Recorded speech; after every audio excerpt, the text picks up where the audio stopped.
Good morning, Bucknutters. It is Thursday, October 17th, 2024. I am Dan Rubin, and this is the Bucknuts Morning 5 and Change. Coming up for you in just a sec, the Dean, Bill Kurelic, and the Grand Poobah, Mark Porter. But first, who doesn't need a healthier happy hour? I know you guys do, especially after this past weekend. I think happy hour couldn't have come quicker for any of us each day. And that's why I would like to talk to you about our new partners at Cornbread Hemp, America's first ever USDA organic THC gummy team. Their mission at Cornbread: improve your quality of life with the highest quality hemp. It's America's first USDA organic THC edible, like I said, proudly grown in Kentucky. You got a 1-to-1 THC to CBD ratio. You won't be getting paranoid if you're already a gummy user. 10 milligrams of THC per gummy for just the right dose. No harsh solvents like petrochemicals or industrial acids. No synthetic ingredients. Farm Bill compliant and legal for adults over 21. So if you're looking for a healthier way to enjoy a carefree moment, you have to give Cornbread Hemp a try. Again, first ever USDA organic THC gummy, 100% legal. So as a special offer for Bucknuts Morning 5 listeners, you can get 30% off your first order. Just visit cornbreadhemp.com/Bucknuts and use promo code Bucknuts at checkout. Again, cornbreadhemp.com/Bucknuts. Use code Bucknuts for 30% off your first offer. Cheers to a healthier happy hour. All right. We know these guys are enthusiasts, and we know they also know a good thing about Cruton. If you have questions and you're participating live, let's see them. It's a bye week. We need help with the content. We will get that rolling. Just pop in your questions, and the Dean or the Grand Poobah will get it. Gentlemen, we're still picking up the pieces from the duck hunt that didn't go successfully, but there's always some recruiting implications from that. Oregon has become we talked about the third team entering the pantheon of recruiting to possibly replace Alabama, with Nick Saban heading out to join Ohio State and the Georgia Bulldogs. You can make a strong argument it's going to be Oregon. They spare no expense to further their program. I know everyone likes to take shots at us for doing that, so I thought turnabout might be fair play there. William, your thoughts on the gentlemen that attended the game and are considering both the Ducks and the Bucks?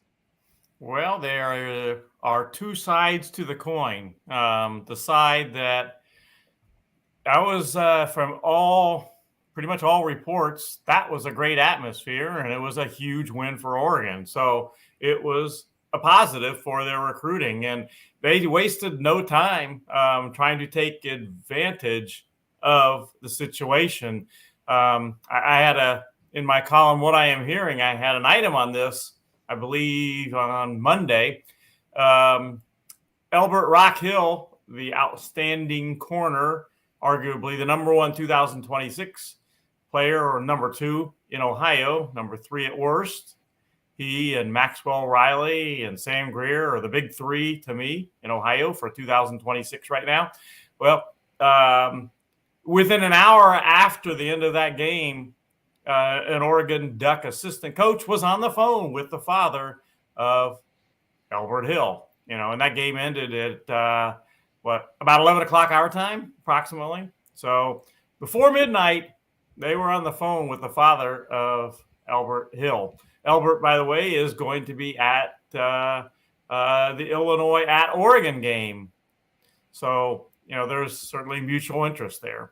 But, that game did not cause Elbert Hill to say by any stretch, I'm going to be a Duck. He is still an uncommitted prospect, and I expect will stay that way for a while. And the same goes for two kids that were at the game, Jakeem Stewart the reclassified defensive lineman, and Naeem Offord, the Ohio State commitment. Their status has not changed. There was a great atmosphere, like I said, for them to be in. But Jakeem Stewart is going to take his official visits, and nothing has changed. He is going to fully expect his last official visit, as things stand right now, to be to Ohio State for the Michigan game. Ohio State will have their shot at impressing him with a tremendous game day atmosphere for that one. That should be a wild experience, and I think we all expect Ohio State to come out on top in that game. Certainly I do. Naeem Offord remains committed to Ohio State despite a fake report that he had flipped and decommitted from Ohio State and flipped his commit. That is not true. In fact, Naeem Offord took to Twitter last night to rebut that, saying he is not flipped. He is still an Ohio State commitment. And the family's plan is still for him to get back to Ohio State for the Nebraska game. That is the plan as of right now. So while certainly it was a good weekend for Oregon, it hasn't really changed the status. It hasn't impacted top kids that Ohio State is recruiting. Their interest in Ohio State remains the same. And I don't want to necessarily speak for Dan and Mark, but I don't think any of us would be surprised to see Ohio State and Oregon play in the Big Ten championship game back on more, so to speak, home turf a little bit for Ohio State, in that it'll be in the good old Midwest rather than on the West Coast. It does appear, as the dust has settled, that our hearts are broken more than the impact on Ohio State's future, if that made any sense. They're still highly ranked. They'd still, if you look at the Vegas odds, I think everyone should go check that out. Basically what the Vegas odds are, if you met on a neutral field, where would you come out? They're actually number 3 right now, behind, believe it or not, Texas and Georgia. So I think the home crowd or home vibe at Autzen gave them the juice they needed. Certainly they would be an absolutely formidable rematch. But I do think a neutral field would possibly work in the favor of the good guys here. Mark, let's talk about Rock Hill a little bit. Can you put him in context with other guys you've seen at this stage? And, he's apparently a national caliber recruit. Your thoughts? Yeah, it feels like we've done a very deep dive on him. One of the training facilities that I attend in the off season is where he works out at Raw Talent. So I think I saw him work out every Sunday night for a couple months. Throw in all the film I've seen on him and the times I've seen him live, I'm very comfortable with saying he is a top 5 caliber prospect in Ohio, maybe the top prospect. He is just as deadly on offense and defense because of his speed and size. He'd be a 6'2" or 6 whatever he is receiver and be a number 1 for most teams. You flip him over to defense, he's a lockdown corner because of that same size and ability to cover people up. Have you stood next to him? Yeah, no, that's what I'm saying. I'm intimately familiar with him, seeing him so much. And, I've watched him cover every kid in Cleveland repeatedly. I've seen the good and the bad, and there's not as much bad. And this is something I don't talk about a lot. When I go to these training sessions, I see a lot of bad. I see a lot of kids get beat on routes. I see the mistakes, and that's become part of this whole process. And I really don't hold that stuff against kids as they're training and working out. But he doesn't have that much bad. he really, compared to other big-time players, and there's other Big Ten players there, he's really the most consistent. And he does it almost in a fun way. Like, I'll just flip over to offense tonight. Just, not a lot of seriousness. Okay, I'm going to play some defense tonight. And that type of attitude just shows what type of a person he is. But I'm very confident in him. Like, Marshawn Lattimore was like that. Marshawn's a little bit faster, I think. Maybe, if you really want to split hairs. And that's kind of what we do. I said last week, and we're going to see Jameer Brown today, that I liked him more than Chris Henry. By like this much. By like you can barely see the difference between my fingers. But like on podcasts like this, we're supposed to make calls and stuff like that. So I have Elbert Hill in that echelon. I mean, Duran Grant was another corner. It was really tall, really fast. The Browns corner, why am I from Nordonia? Denzel Ward. Yeah, another one coming out of that area. Denzel. These guys are all coming out of that same mold. But Elbert with the size, I mean, we haven't thrown him into the Aaron Scott, Bryce West, Jermaine Matthews category, but throw him in there. I mean, feel comfortable about putting him in that group of names and shaking those guys up. And you shake it up 5 times, you might get 5 number 1 different guys appearing at the top based on that week's performance or something, because they're all that elite. But yeah, he'll be an interesting recruiting situation right down to the end, and I hope the last visit is the one that brings him to Ohio State. But to me, it's been a very Ohio State lean when you're seeing the people up there around them. I think they're all comfortable with saying that. But as you say, this process and this NIL, you never know. Yeah, Marshawn Lattimore, to me, is almost like the template's a stretch because that's not realistic, but he's like the goal. And then I remember when Denzel Ward was here, if the opposing team threw the ball at Denzel Ward in the first quarter, I knew the Buckeyes were going to win because it meant the other team had no idea what they were doing because he was so much better than all the other players in the secondary. All right. We're going to start taking questions here because there are plenty of them. And here is an interesting one from Rick, Bill. This is kind of not an ambush question, but in the bye week, I think we're a little more apt to take more general questions. What are our top priorities or needs for next year at this point? Go ahead, Bill. Well, things can change. I mean, we don't know how this class finishes out yet. For instance, do the Buckeyes get their 3rd running back in this class? Do they flip Anthony Turbo Rogers and get it? Because that plays at least a little impact on what they look for in the 2026 class, how many running backs they need, for instance. We still got the portal to go into in January. Do they bring in an experienced running back? I hate to say, maybe along the lines of Quinshon Judkins. You don't get a guy like that every year, but a guy that's pretty high level and experienced.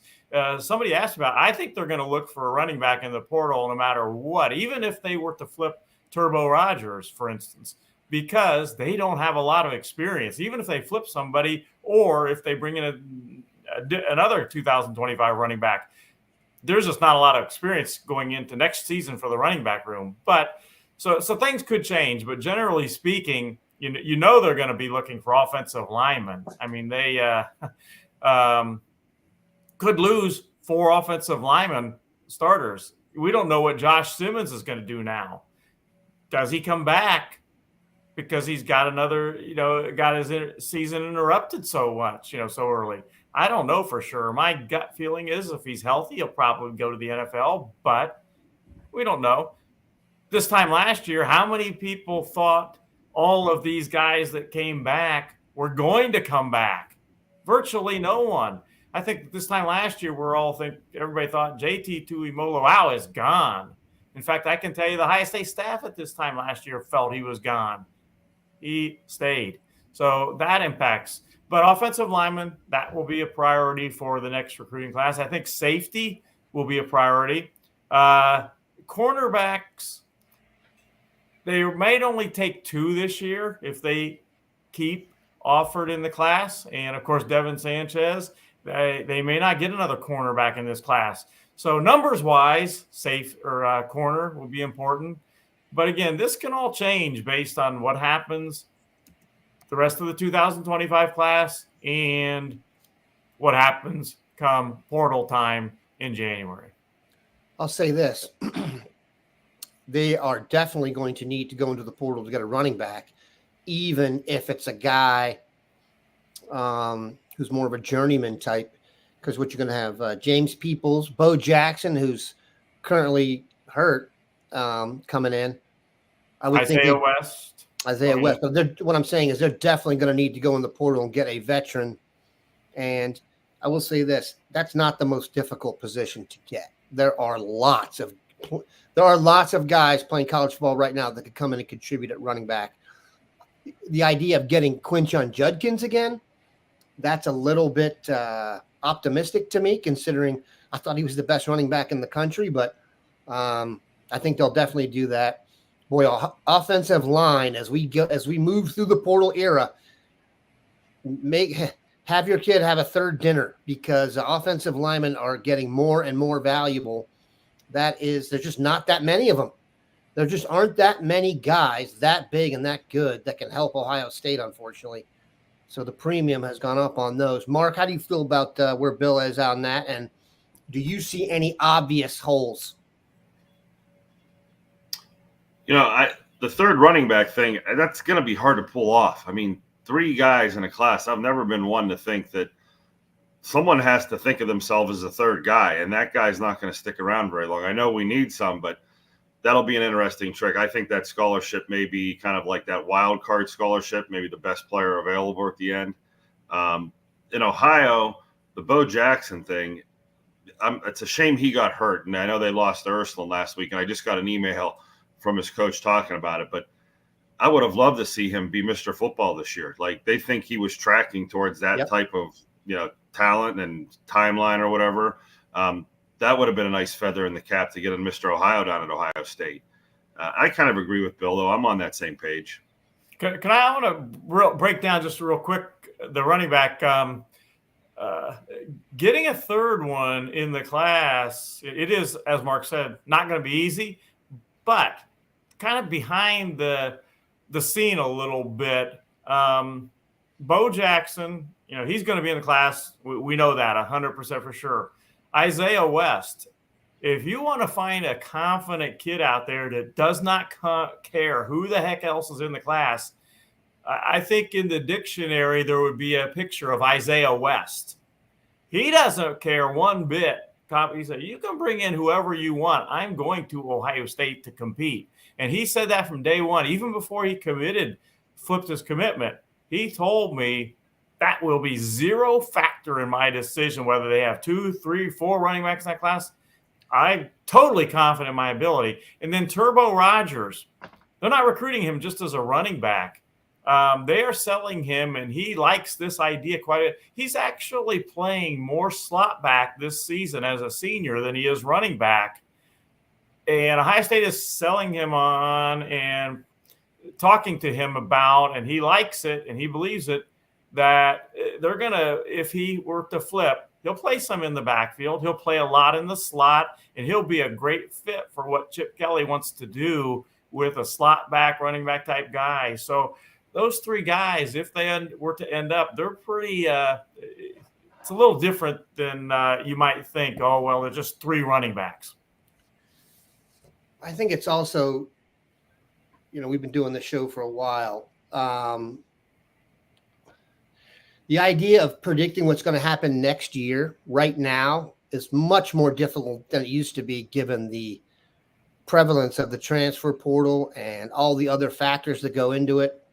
The good thing is, I think Ohio State tends to have their sense of how to handle that. I'm going to also give you a good sense of how to handle Pat Murphy's favorite product. So this is good stuff. Joy Mode. We tried the hemp. Let's move it to a little bit more of a Kurelician approach. I think I speak for most men when I say we want to have better sex, and for the sake of our partner, we may need to have better sex. The issue? Over-the-counter pills contain unregulated chemicals, suggest unsafe doses, and include the risk of several other health problems. Of course, that's why we've partnered with our friends at Joy Mode. All natural and science-backed supplements dedicated to helping men perform better across their core functions. Trademark product, the Sexual Performance Booster. Every man's solution for increased blood flow and performance. Go to tryjoymode.com/Bucknuts. 20% off with the code Bucknuts at checkout. That's 20% off and free shipping with code Bucknuts at tryjoymode.com/Bucknuts. Great sex solved naturally. Not sure if my guy gets a cut off that, but we hope he does. All right. I'm now just going to start flying through these questions. Here's a big one. Mark Porter, how is your son doing? I got a chance to see him On the table sleeping. Looked like he was under the heavy influence of some serious painkillers. And then his knee looks great. No swelling. How's his brain, Mark?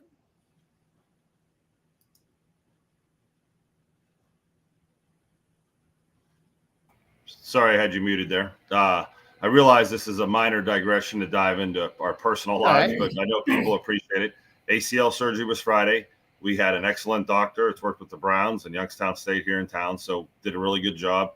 I think a lot of people who have the ACL, what they talk about is where do you get the graft from, the patellar tendon, the hamstring. Quad seems to be the newest technique, and that's where he had his graft, and they did a great tendon there, and they were really happy with that. So surgery is excellent. Boy, for you people that know about the pain meds and being nauseous and that type of stuff, I would do anything to help someone out when they're nauseous. But boy, that type of stuff is brutal after surgery for a young kid. But day by day, he's getting better. And I think anybody out there who's had an ACL or these tough surgeries, boy, am I starting to appreciate what this rehab is going to be like and how it is. Because I've always thought to myself, why does it take so long? Why can't they just get back faster? And it's truly a one day at a time thing where, that's where we're at now with it. So I appreciate you guys asking. That's really nice. I've seen a few questions pop up. So very, very cool. The Bucknuts family kind of getting personal there for a minute for the young guy. I talked to a parent this weekend about this whose child is a Division I athlete, and we commiserated. It's like behind the scenes injuries on teams are so much more important and prevalent than anything else. And when we start, the reason the Vegas buildings are so tall is because those people have connections to the NFL doctors, and health is really the determining factor of most sporting events. Not glamorous, not a great thing to talk about, but if you knew how healthy every player was before the game, you too could run a successful gambling operation. All right. Sincere Johnson out of Centerville. That name is coming up. Glenville. Glenville. What did I say? Centerville? Centerville. He ain't from Centerville. He's from Glenville. I got the Ville right. Mark, you let us know what you think of him as a prospect, and then William, you can handle the recruiting side. The Elbert Hill question and the Sincere Johnson question, I hope the people who follow us, this podcast regularly, realize what two players did we cover more during this offseason over the winter at their workouts? I mean, we had film of Sincere and Elbert Hill almost every week or every other week, a couple clips of combines, one-on-ones. Sincere Johnson, when we did the one-on-ones of him, I remember it vividly, okay. My comment was, he is mugging people out there. Those running backs coming out of the backfield, he's not covering them. He was tackling them before they got out of their breaks because he couldn't cover them. He was almost on his way to defensive end. He was about 250 pounds or 240 pounds. He's probably lost 20 or 25 pounds. And I've probably said this already in this podcast, but he has seriously dedicated himself this summer to a grinding workout routine. I know his strength coach or the strength trainer up at Glenville said Sincere was a special project. They knew what they had to do if he wanted to be a linebacker. I may have secretly doubted it. I just said that out loud, that, I don't know if you can really drop all that weight. And if you know his brother, Fred Johnson, okay, Big Fred, he was about 350 pounds at one point, and he was an offensive tackle. And I kept thinking, well, your family lines say you're going to be bigger, so why fight the power? The highlights we showed of him versus St. Ed's, he's explosive. He's moving faster. He's almost got like a little jitter and quickness to him. He has remade his body for his junior year in a very, very positive way. And if you followed us with this podcast, we said he was an offer candidate, just get in shape and prove it. The film proves it, and he got his offer. So what you're looking at is like the same thing we did with Arvell Reese. Oh, he'll be a defensive end. He's going to come off the edge. Who's a middle linebacker right now? And who's someone that we're kind of saying, wow, it's early for him to be out there, but he may be making a case to take a job or more reps. So the people of Glenville say this, and I agree. They think he's along that same trajectory.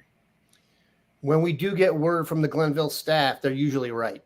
They're always. They don't talk out of turn. They don't need to, because their track record speaks for itself, obviously. But you're right. When we heard multiple people out of that program let us know that Arvell Reese was not, I mean, he was going to be on the field and soon.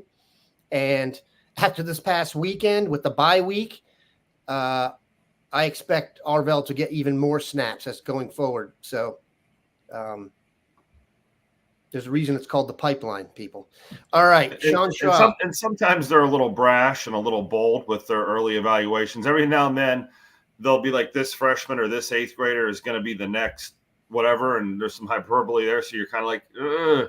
But I tell you what, their percentage is very, and I'm learning not to doubt it, because my job is to doubt. My nature is to second guess and doubt and say, you know what, they're trying to fool me, and that's just something that keeps me well grounded in this business, that, I'm always cautious. The question here, William J. Kurelic, what is the latest with Mathis? Zaire Mathis. Really, it's not changed a lot. He's going to make his official visit to Ohio State. Ohio State, they were on top of this all the way. They knew Penn State was recruiting him hard and all that. They saved his official visit, and he has his official visit scheduled for the Nebraska game. Penn State is still recruiting him. If I had to bet right now, I would say he stays with Ohio State, but I fully realize that Penn State is working hard to flip him. And he's going to end up, unless something drastic changes, he's going to end up in one of those two schools, in my opinion. And I tend to think it will be Ohio State, but again, this is still a battle. That one, I think we just got to wait out. Oh, we still, good Lord, I apologize. My mouth ain't working today. Do we feel strong still about Ziggy Grady?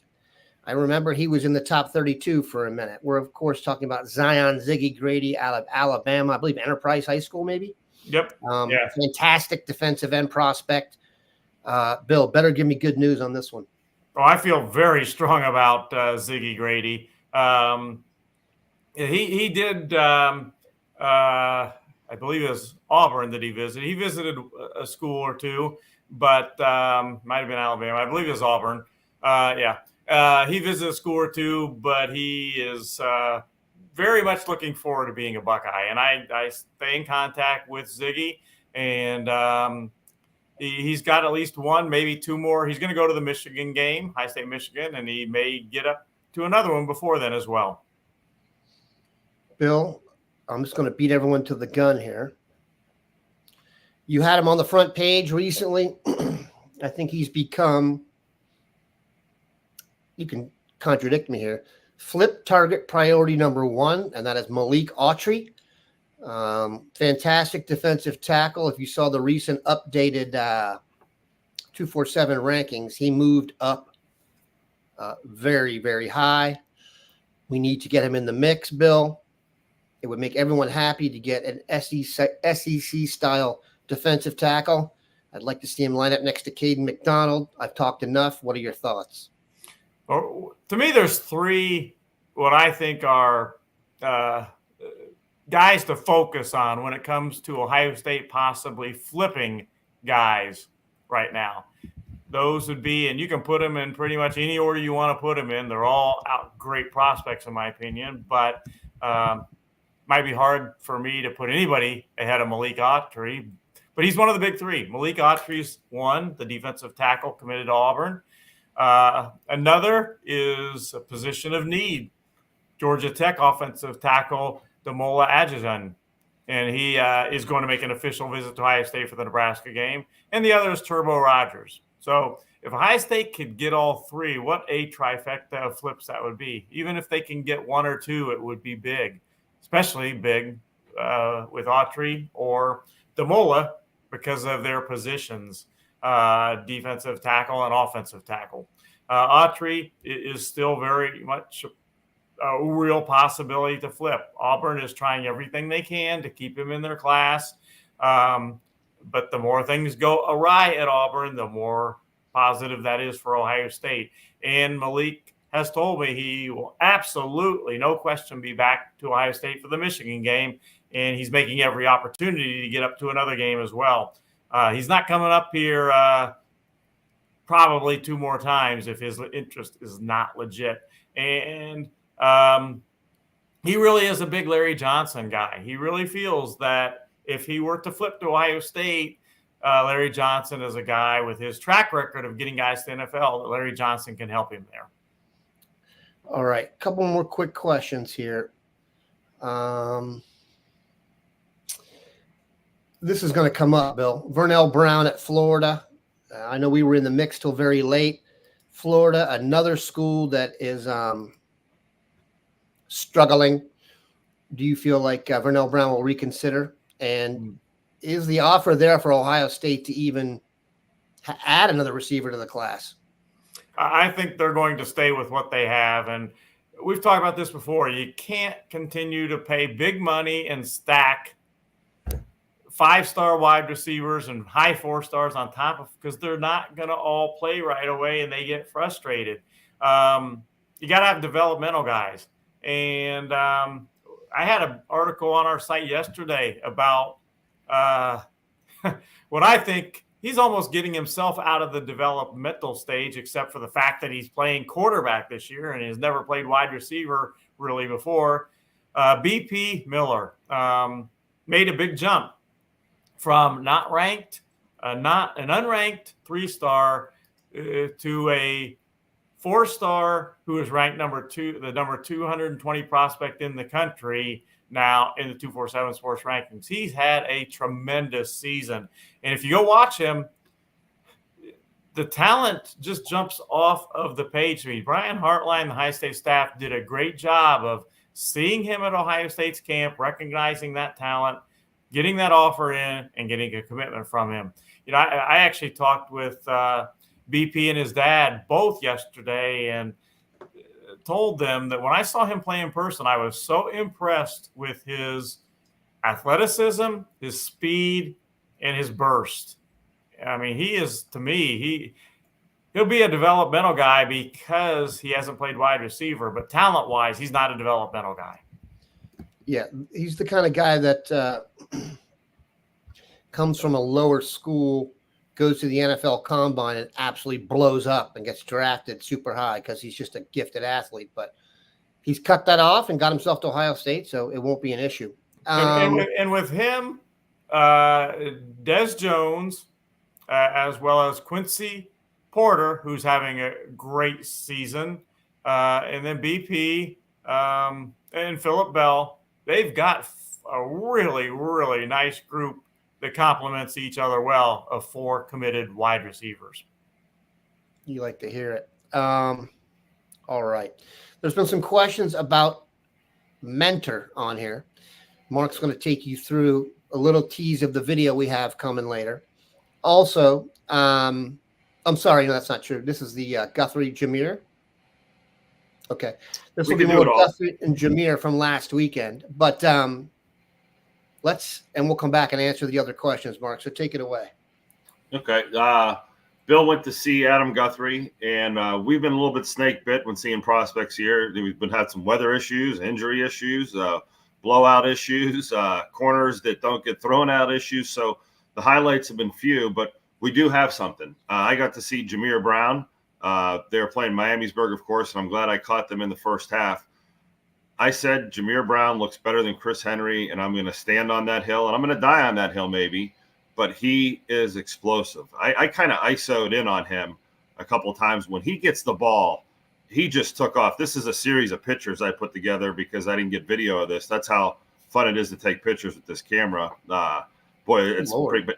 He took that thing back to the house, caught a short pass here, but when he knew he was getting the ball like on this slant, he came out of the gates, and it almost felt like he was going to tear the turf out from underneath of him where the whole rug was going to slide out. I mean, he digs when he goes after it. So I'm really excited about his explosion.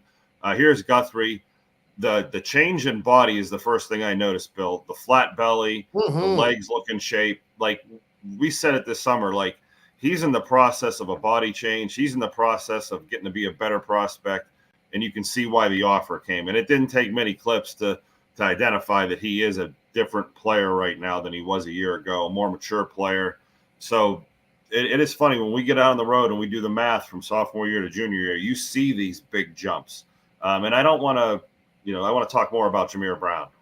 The reason I like him more is I think he's got some, like, the full package. He is tall. I know Chris Henry's 6'4", 6'5", but 6'2" for Jameer Brown is not legit short. 6'2", you stood next to him?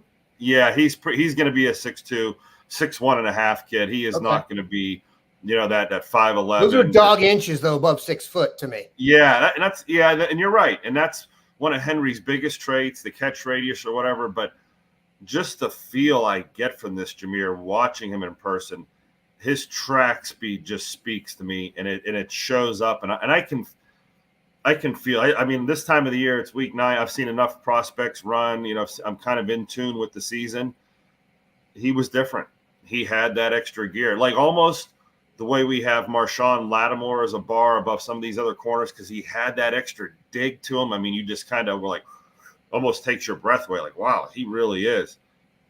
I've gotten that feeling from Jameer when I went to see him both times. Now, I hope this all lives up. I'm the person who doesn't like to create hype, but I felt something and I said it, and I'm going to stand behind it, because when I went to see him again, I felt it again. I mean, he can go. And when you're playing receiver, I tend to like those guys that can do the bubbles, run the full route tree, where I think he has, for a bigger receiver, some of those qualities. And we'll see all this play out. And Mark, Wayne, also, it's important to mention, Wayne does a great job with their studs. The guys who come through Wayne that are good, they make it.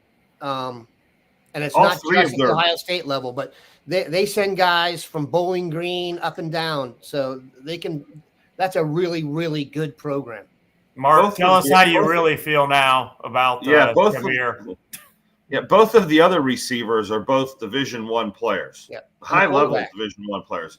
So he stands out above them and makes them look like they're normal.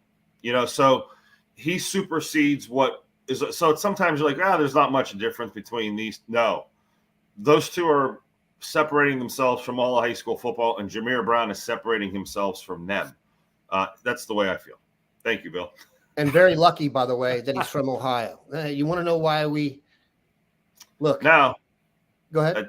The Menor question, I could parlay this, Jameer Brown in the Menor, because use some names here, because I didn't pull it up. Okay, the first Landry Breed is the offensive lineman at Mentor, and Bill has coined the Big Four in class of 2026: Guthrie and Maxwell Riley and Conroy and Sam Greer. There's other guys. We cannot be finite about those 4 being the only 4. Landry Breed, I have a source up there. Quiet kid, great kid, all that stuff. It all checks out. The film checks out right now. Okay, I will be in a Menor game to do my final research on this. But, yeah, he is a name we need to talk about. And the receiver at Menor, Justin Hodge, going back to this winter, saw him a ton. I believe in him, but he's not Jameer Brown. He's good. He's really good, and he's probably better than some of the other receivers. He's probably going to be a camp kid. I haven't seen his film yet, but he'll be in the mix too. He'll be a name that's in the mix. I can't throw him as confidently as I can Jameer Brown. And remember, we were this confident about Jameer Brown when I saw him as a freshman. So I'm pretty confident about Justin Hodge being a big-time player. So Mentor is worthy of mention. Those are the 2 names. We will have more on those for you. Jameer Brown could stop playing football and train to be an Olympic track guy and probably have a good shot at pulling it off eventually. All right, Bill, I'm going to ask you this question, and then you can tell us where you're headed this weekend, if anywhere, because I kind of have a selfish plan for Friday night, not going to lie. But aside from that, answer this question and let us know where you're going. And then, Mark, you can let us know where you're headed. The question from Mello. Hold on a sec, Bill. The question from Mello. Whose high school tape looked better, Tavian St. Clair or Julian Sand? This is a question for you, William.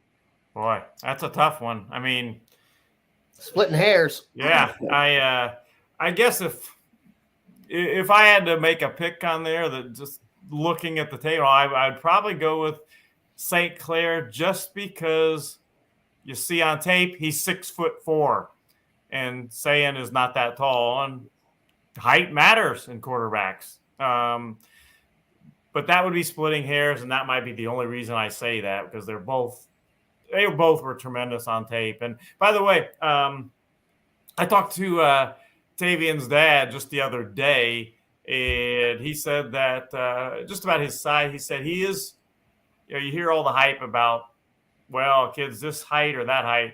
He said Tavian right now, you've heard everything from 6'4" to 6'5". He said Tavian is a legit 6'4" right now, legit. So that's coming from his dad.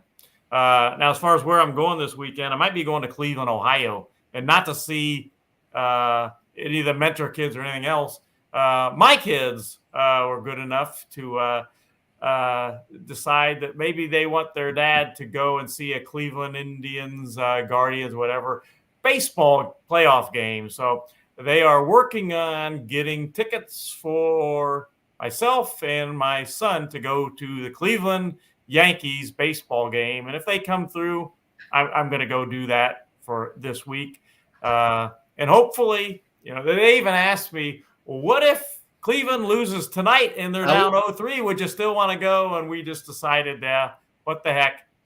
Hopefully they'll win tonight. But if they don't, and my kids are still working on a early birthday present for Dad to go to that game.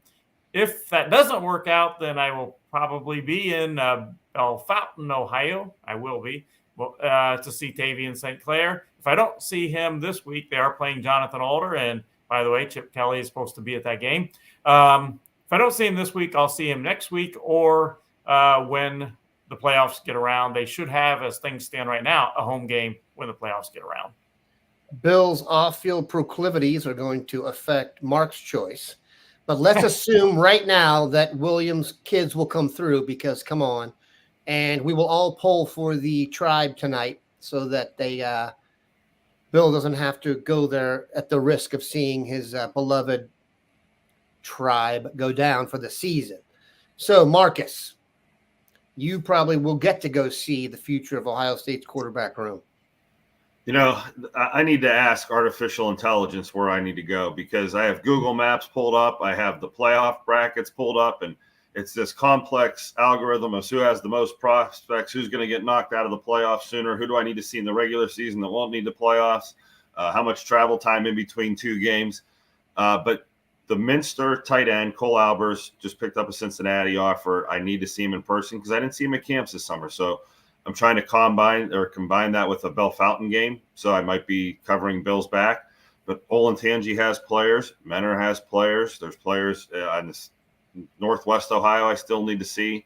But I'm going to make a decision, and I'm looking at my other screens to make that decision. And it's paralysis analysis for me, and it drives me. This is one thing that drives me nuts every week, trying to figure out.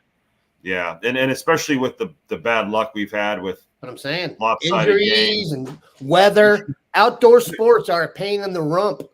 I can't cover drive basketball 8 more hours on a Friday to be disappointed. Okay, that's adding up and taking its toll on me.